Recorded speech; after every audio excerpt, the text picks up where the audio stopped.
প্রকাশ্য দিবালোকে জনবহুল বাজারের মধ্যে কংগ্রেস নেতা শেখ সাইফুদ্দিনকে বোমা মেরে খুনের ঘটনায় ব্যাপক আতঙ্ক ছড়ালো মালদার মানিকচকের ধরমপুরে।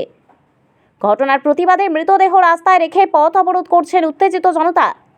জানা গেছে, এদিন সকাল 9টা নাগাদ মানিকচক ব্লকের গোপালপুর অঞ্চলের কংগ্রেস নেতা শেখ সাইফুদ্দিন ধরমপুর স্ট্যান্ডের কাছে বাজার করতে যান।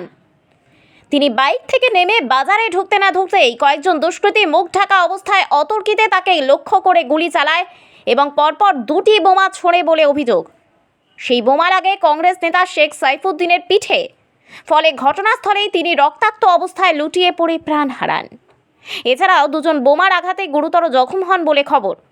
এই খবর ছড়িয়ে পড়তেই এলাকায় ব্যাপক আতঙ্ক ছড়ায়।